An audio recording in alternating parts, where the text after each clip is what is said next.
Hey everyone, स्वागत है आप सभी का फिर से इस नए वीडियो में। और आज हम पढ़ने वाले हैं 7th क्लास एनसीईआरटी ज्योग्राफी का लास्ट चैप्टर जो है रेगिस्तान में जीवन, अध्याय 10। इसके पहले सारे चैप्टर कंप्लीट हो चुके हैं, 6वीं के और 7वीं के।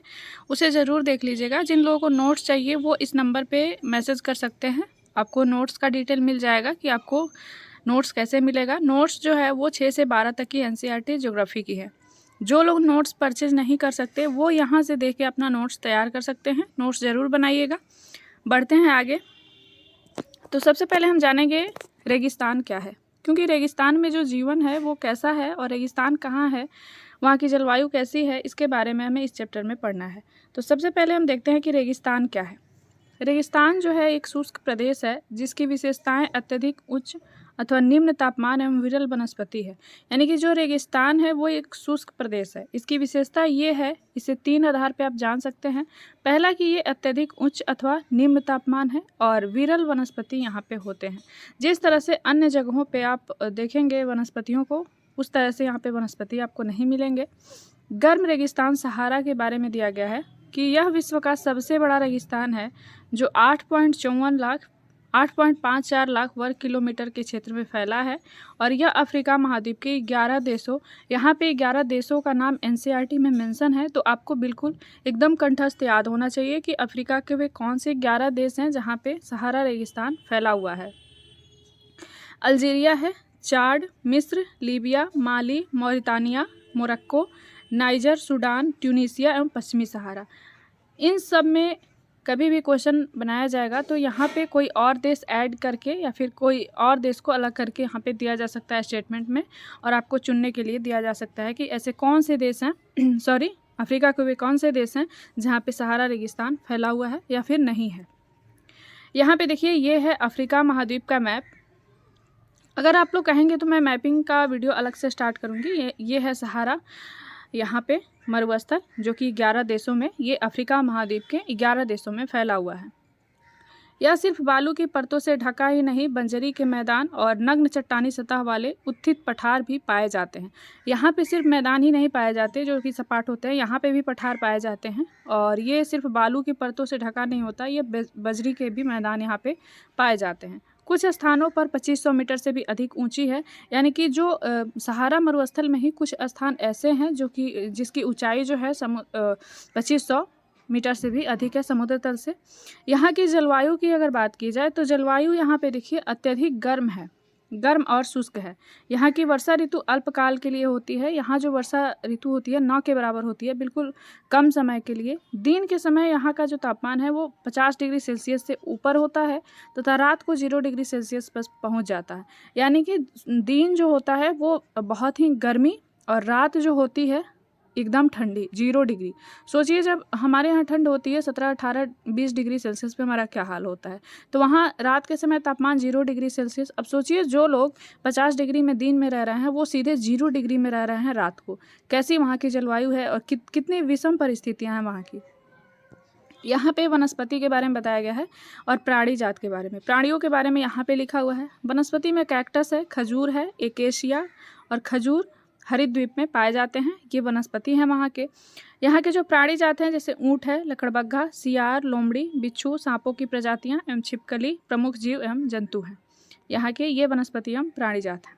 लोग जो यहाँ के होते हैं, चलवासी जनजाति में मुख्यतः बेदुइन एवं तुआरेग भी शामिल हैं। ये यहाँ के जनजाति हैं और जनजाति के बारे में काफ़ी क्वेश्चन पूछे जाते हैं अभी के समय में, क्योंकि सरकार जो है जनजाति लोगों के लिए उनके सुख सुविधाओं के लिए बहुत सारे कदम उठा रही है। तो इस तरह से क्वेश्चन ज़्यादा बनते हैं। तो यहाँ पे एनसीईआरटी में जो चीज़ मेंशन है उसको तो आपको छोड़ना ही नहीं है, क्योंकि वो एग्ज़ाम के दृष्टिकोण से काफ़ी महत्वपूर्ण है। यहीं से अगर क्वेश्चन बना दिया जाए, सोचिए इस जनजाति के बारे में, तो बहुत सारे लोग इसको इग्नोर करके चलते हैं। तो आपको नहीं चलना है, इसलिए मैंने यहाँ पे नोट्स में मेंशन किया है। ये लोग बकरी, भेड़, ऊँट, घोड़े जैसे पशुधन पालते हैं। धूल भरी आंधियों एवं गर्म वायु से बचने के लिए ये लोग भारी वस्त्र पहनते हैं। धूल भरी जो आंधियाँ चलती है दिन में उससे, और ये लोग बचने के लिए और गर्म वायु से बचने के लिए भारी वस्त्र पहनते हैं। सहारा में मरुद्यान में जल की उपलब्धता होने से लोग खजूर उगाते हैं। जहाँ पे सहारा में जल थोड़ी सी उपलब्ध होती है वहाँ पे खजूर के पेड़ उगाए जाते हैं। चावल, जौ, गेहूं एवं सेम जैसी फसलें उगाई जाती है। महत्वपूर्ण जो खनिज है वो लोहा, फास्फोरस, मैग्नीज और यूरेनियम है। यहाँ पे खनिज भी कुछ जगहों पे पाए जाते हैं। अब देखिए ठंडा रेगिस्तान, दो तरह का रेगिस्तान होता है, एक गर्म एक ठंडा। तो अभी हमने गर्म रेगिस्तान के बारे में पढ़ा। अब ठंडा रेगिस्तान जो है लद्दाख है, जो कि हमारे भारत में है।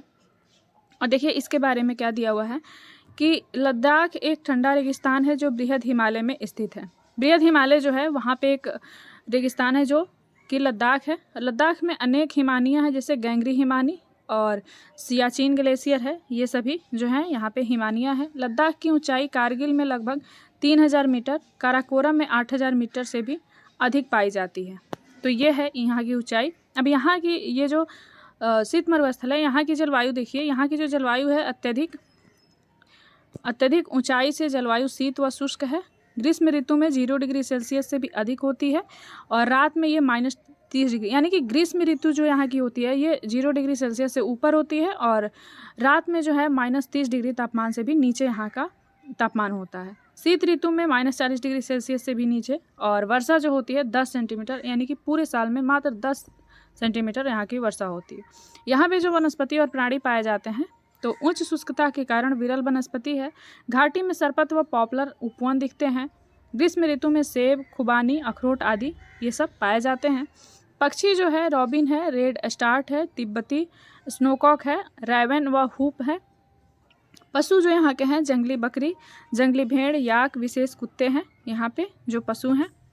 लोग जो यहाँ के हैं, यहाँ पे देखिए अत्यधिक लोग जो हैं मुसलमान या बौद्ध हैं, और बौद्ध मठ जैसे गोपा, कुछ प्रसिद्ध मठ हैं जैसे हेमिस, थिक्से, से और लामा यूरू है, या यहाँ जो प्रसिद्ध मठ है उसका नाम है। अगर किसी एग्ज़ाम में जो लोग NCERT नहीं पढ़े हैं, सिर्फ शे और लामा यूरू या फिर इनमें से कोई भी नाम दे दिया जाए और पूछा जाए कि ये जो शब्द है किससे संबंधित है, तो काफ़ी सारे लोग बता नहीं पाएंगे। ग्रीष्म ऋतु में यहाँ का निवासी जौ, आलू, मटर, सेम व सलजम की खेती करते हैं। महिलाएं अत्यधिक परिश्रमी, जैसे घर और खेती दोनों संभालती हैं, प्लस छोटे व्यवसाय में काम भी करती हैं। छोटे छोटे जो उद्योग और व्यवसाय हैं उसमें काम भी करती हैं और घर खेती दोनों ये संभालती हैं। मुख्य यहाँ का क्रियाकलाप जो है वो पर्यटन है। मुख्य स्थान जो है गोपा दर्शन है, घास मैदान है, हिमनदों की सैर है, उत्सव तथा अनुष्ठान देखना यहाँ का जो है मुख्य काम है। तो यहाँ पे अगला है, क्या आप जानते हैं डू यू नो, जो कि NCERT का सबसे बेस्ट पार्ट होता है और बहुत ही फैक्चुअल होता है ये।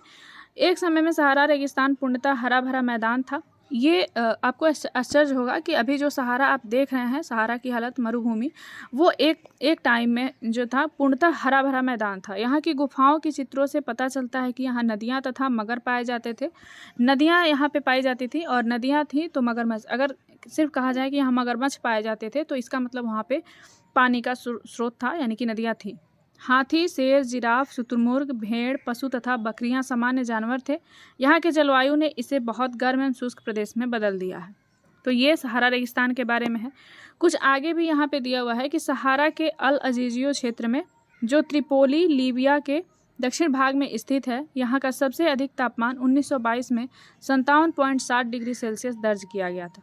सहारा के अल अजीजियो क्षेत्र में, यानी कि जो त्रिपोली लीबिया के दक्षिण भाग में स्थित है, यहाँ पे सबसे ज़्यादा तापमान 1922 में नोट किया गया था, 57.7 डिग्री सेल्सियस। वैज्ञानिकों को यहाँ से मछलियों के कंकाल भी मिले हैं। लद्दाख शब्द जो है 2 शब्दों से बना है। ला का अर्थ होता है पर्वतीय दर्रा और दाह का अर्थ होता है देश। तो इस तरह से लद्दाख का यहाँ पे मतलब बताया गया है कि ला का मतलब दर्रा और दाह का मतलब होता है देश, यानी कि दर्रों का देश। पृथ्वी के सबसे ठंडे स्थानों में से एक द्रास लद्दाख में स्थित है। लद्दाख को खापा चांद भी कहते हैं, जिसका अर्थ होता है हिम भूमि। चीरू या तिब्बती एंटीलोप एक विलुप्त प्राय जीव है। इसका शिकार शाहतूत नामक इसके ऊन के लिए होता है, जो वजन में हल्का एवं अत्यधिक गर्म होता है। तो ऊन जो होता है बहुत ही गर्म होता है, वजन में हल्का होता है, इसलिए इसका शिकार होता है। क्रिकेट का सबसे अच्छा जो बल्ला होता है, जो बैट होता है, वो सरपत यानी कि विलो पेड़ की लकड़ी से बनाया जाता है। मनाली लेह राजमार्ग 4 दर्रों से गुजरता है। रोहतांग दर्रा, बारा लाचाला, लून लाचाला और टंगलंगला। यह राजमार्ग केवल जुलाई से सितंबर के बीच खुलता है, जो बर्फ़ को मार्ग से हटा दिया जाता है, यहाँ के बर्फ़ को, तब ये खुलती है। तो इस तरह से ये 10वां चैप्टर था 7वीं क्लास की NCERT ज्योग्राफी का। इसके बाद हम 8 क्लास को शुरू करने वाले हैं बहुत ही जल्द, कल से। तो मिलते हैं अगले वीडियो में। धन्यवाद।